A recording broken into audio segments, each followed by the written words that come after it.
자, 이제 문화유산입니다. 예, 문화유산인데 세계유산 중에 한국이 갖고 있는 세계유산. 이어서 이게 이제 내용이 너무 많아요. 근데 내용이 많은데 이거는 내용을 자를 수가 없어서 한 페이지에 놓습니다. 자, 1995년부터 2021년인데 세계문화유산으로 지정된 걸 한번 볼까요?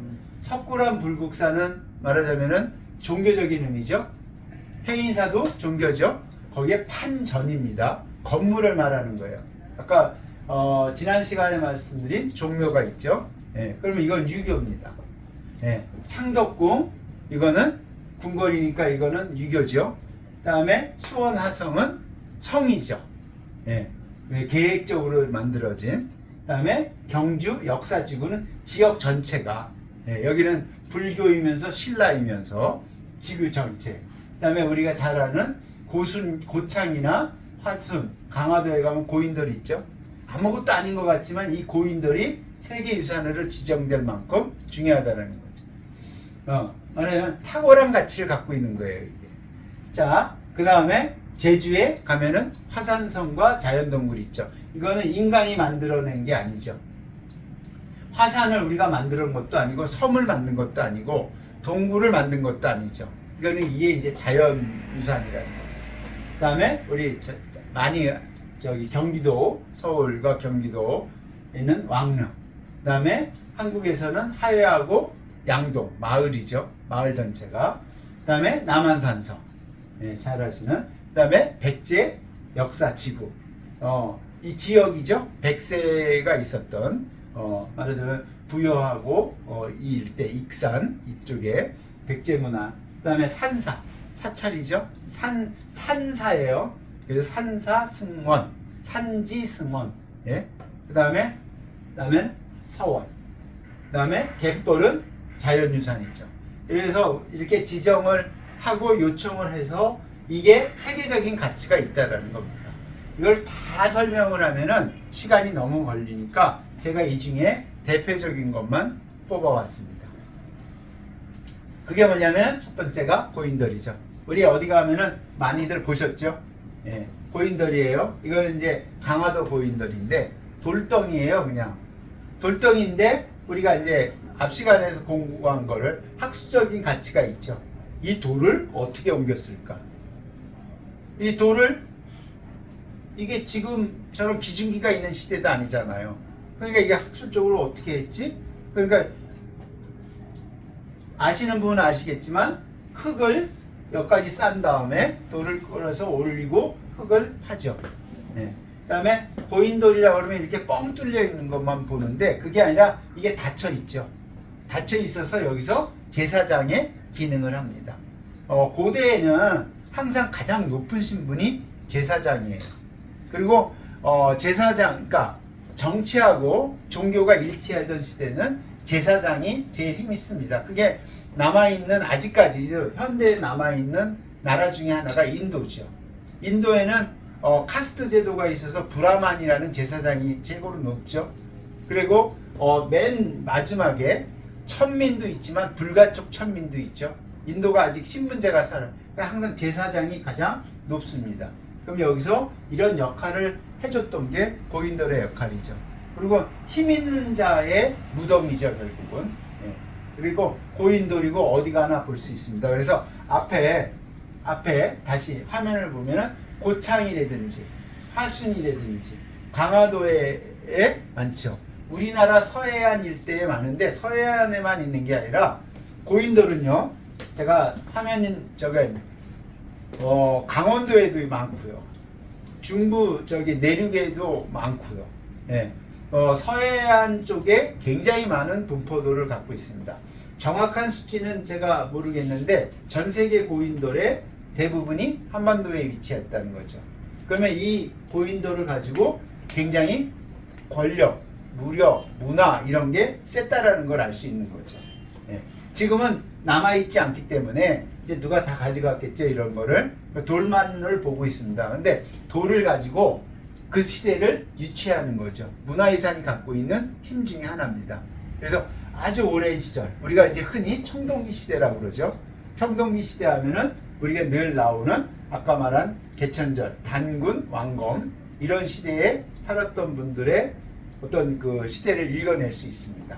그러니까 지금은 서기 해갖고 2023년인데 단기를 안 쓰죠.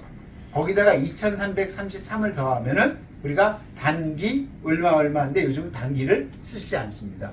부처님 오신 날은 불기, 공자님이 오신 날은 공기, 그 다음에 단기는 우리나라가 시작한 거를, 그게 뭐 정확하든 안 하든 그게 두 번째가 그걸 따지는 것보다 그렇게 이제 기록되어 있는 거기 때문에 그렇게 쓰고 있습니다. 왜? 우리의 정체성, 역사성을 알 수가 있는 거죠. 자, 두 번째는 종묘입니다. 자, 사진을 찍었는데 제가 찍은 사진 중에 스마트폰으로 가장 잘 찍은 사진입니다. 네? 여기하고 여기 끝이 좀 잘려서 그렇죠. 네? 이건 다 제가 찍은 사진들입니다. 남의 고인돌도 제가 찍었고요. 자, 보면은 단순성이죠. 그냥 봤을 때는 잘 모르죠. 세계유산 문화, 세계유산으로 지정될 때 많은 논란이 있죠. 근데 이거를 한 번에 지었냐? 그것도 아니고요. 시대별로 지었고 보수도 하고, 여기 보면은 돌이 있으니까 기단이 있고요. 네, 죽은 자의 공간. 그 다음에 뭐 서쪽부터 태조 이성계를 시작해서 쫙 있죠. 신이들이 말하자면은 쭉 있는 공간인데 뒤에는 약간의 산이 있죠. 그래서 이거를 보면서, 종묘를 보면서 유교의 개념을 이해할 수 있는 거죠. 복잡하지 않습니다. 여기에 단순성이죠. 유학에. 그 다음에 기술력이 다 들어갔죠. 그 다음에 이거를 건물을 시대별로 이어서 진다는 기술이 대단한 가치를 갖고 있죠. 그러니까 학술적으로도 멋있고요.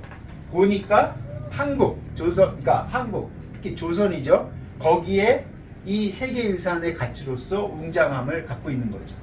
그 다음에 또 하나 하는 거는 요 산 위에 있는 게 풍수 도참사상이죠.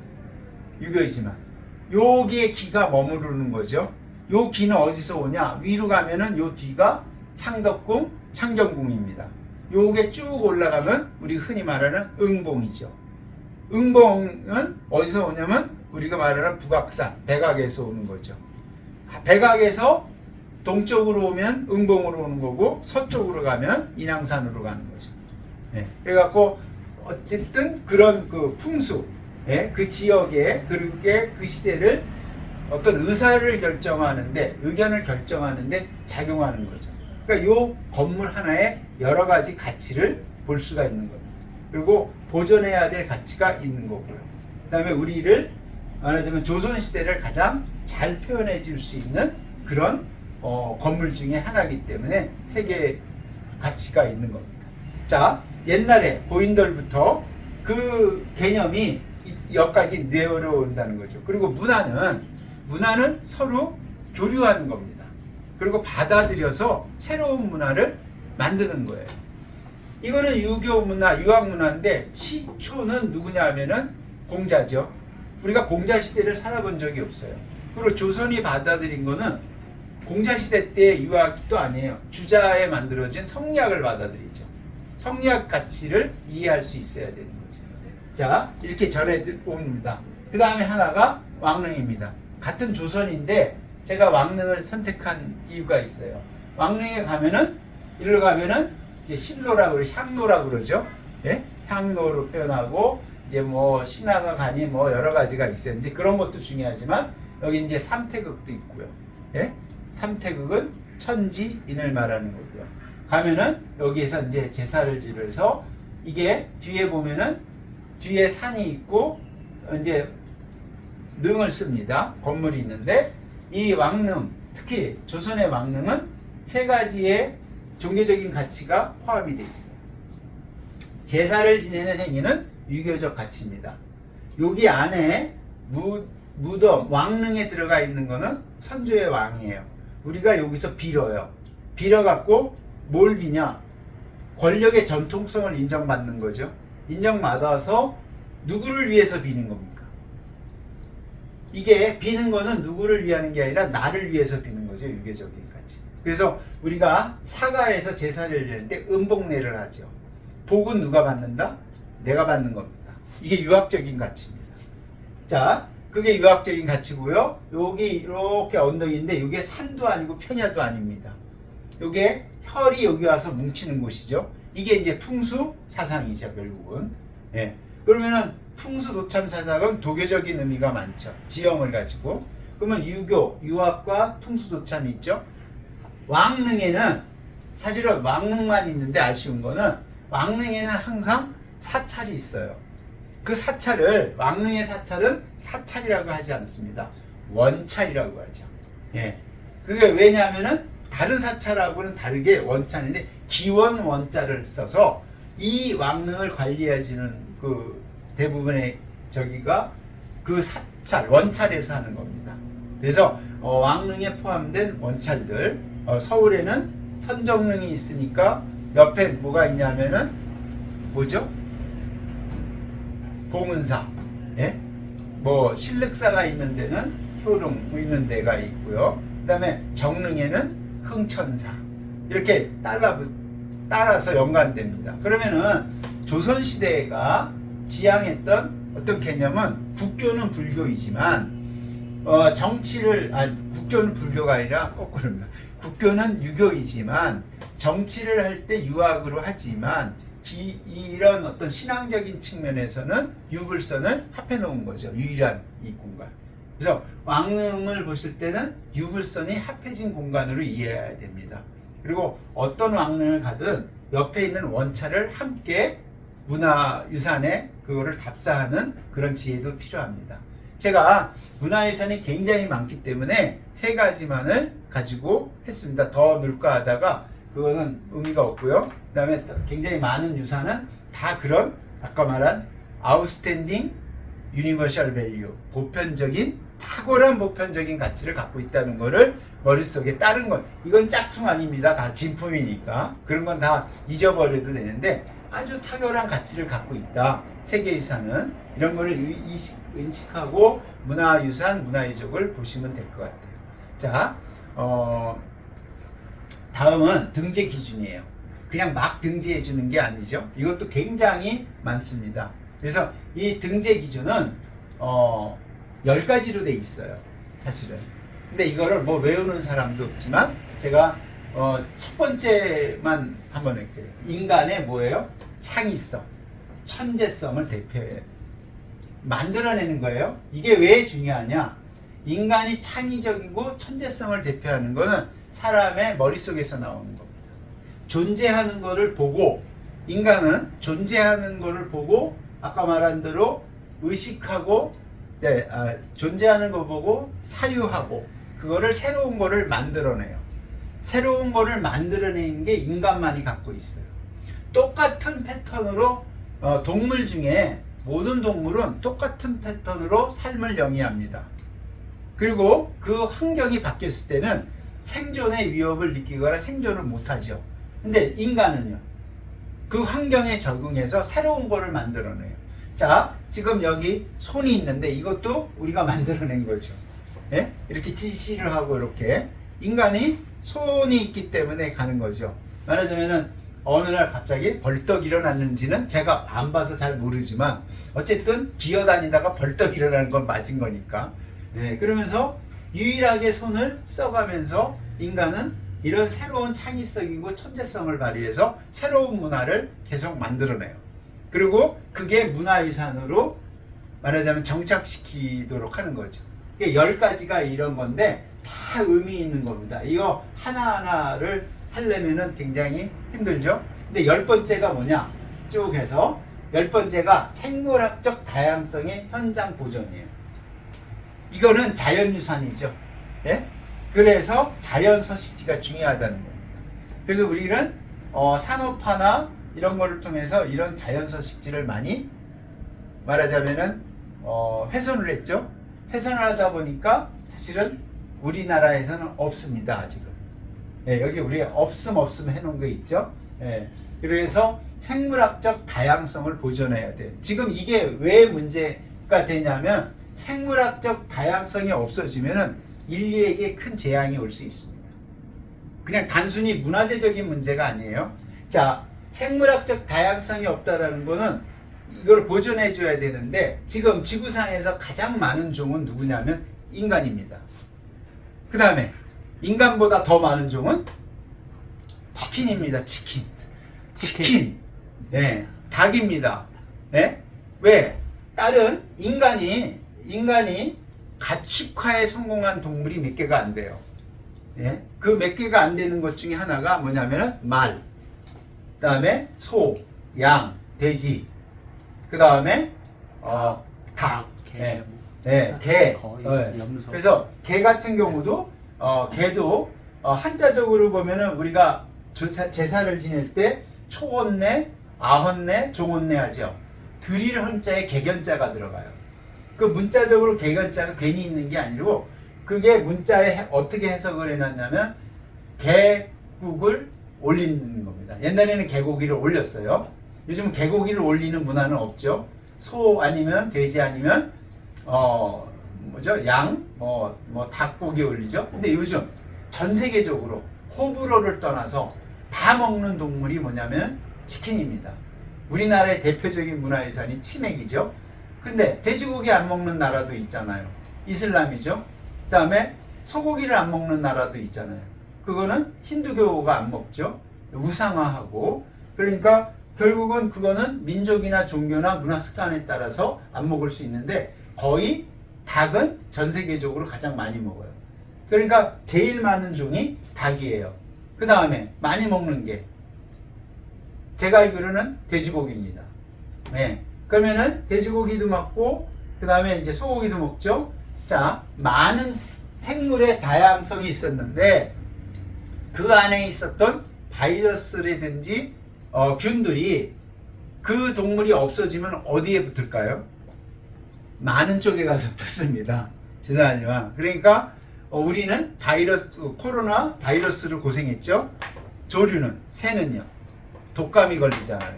돼지는 열병에 걸리잖아요. 왜? 없어지지 않는 거거든요.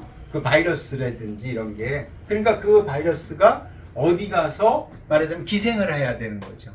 네, 그러니까 생물학적 다양성이 꼭 세계유산을 등재하고 세계유산을 보존하는 데도 중요하지만 인류의 보존에도 중요한 겁니다. 네, 그러니까 치맥 문화는 정말 많죠. 그러니까 우리가 키우는 양계장에 있는 닭의 숫자를 한번 보십시오. 네, 그러면 인류보다 더 많죠. 가장 많은 종이 지금 인간하고 닭으로 알고 있어요. 네, 그러니까 모든 바이러스가 다 올 수 있습니다. 이거 하나하나를 다 설명해 드리면 좋지만 이런 그냥 등재하는 게 아니라 이게 자연적이고 인간의 창의성, 천재성이나 자연적인 걸 1번하고 10번에 놨고요. 근데 거기에 따라서 문화적인 전통, 유형, 건축 이런 거에 따라서 다 등재를 합니다. 그리고 심사를 거쳐서 등재를 하게 돼 있어요. 자, 이거는 한양성곽입니다. 대표적으로 제가 이렇게 해놓은 거는 뭐냐면은 한양성곽을 보니까 어떻습니까? 잘 안 보이죠? 근데 여기에 보이죠? 여기에. 예. 여기에 보이고요. 여기 이제 북한산입니다. 예? 직접 찍으신 거예요? 네, 와, 직접 찍었습니다. 맞죠. 예. 그리고 여기에 있는데 이거는 제가 여기에 살고 있습니다. 저도 현대인으로서 살 수뿐이 없는 상황인데 보니까 좋습니까? 안 좋습니까? 안 좋더라. 안 좋더라. 경관적으로 세계유산이 되는 데는 그렇죠. 그 말씀을 드리려고 하는 거예요. 내가 찍은 사진이니까 보니까 안 좋더라. 물론 이게 영향을 미칠지 안 미칠지 모르지만 좋죠. 예? 이런 것만 빼면. 그러니까 북한산에 와서 요게 이제 저거니까 요 사이에 이게 정릉입니다. 예? 여기가 이제 성북동이고요. 예. 그래서 이런 어떤 문화를 자연 속에서 우리가 만들어놓은 문화를 어떻게 만들어 가실 건가 이런 걸 고민할 필요가 있다는 거죠. 지금 한양성곽은 한성이죠. 한양성곽을 등재하려고 그러는데 여러 가지 이유로 못해. 등재 요건에 맞아야 되는 거니까. 그래서 여러 군데서 노력을 하고 있는데 아무튼 그런 어떤 세계적인 가치를 인정받기 위해서 이거는 한 개인의 노력이 아니라 어떤 공동체, 특히 여기 같이 살고 있는 산과도 같이 문제가 될 수 있어요. 예, 그런 거를 다 같이 해결하는 게 좋을 것 같습니다. 그래서 오늘 이제 강의는 한양 성가까지 해갖고 이런 문제를 우리가 갖고 있는 문화유산 이런 거를 어떻게 세계의 가치적으로 만들 것인지, 그게 역사적이든 경관적이든 학술적이든 이런 거를 가치를 인정받고, 이런 거는 같이 공동의 노력이 필요하지 않나. 그리고 굉장히 많은 역사적인 가치를 갖고 있는 걸 우리가 많이 갖고 있기 때문에 그런 거를 잘 보존도 해야 되고, 우리가 지금 만들어가는 것도 그런 걸 새로 만들어갈 필요가 있다고 봅니다. 그래서 오늘 강의는 여기서 마치도록 하겠습니다. 감사합니다.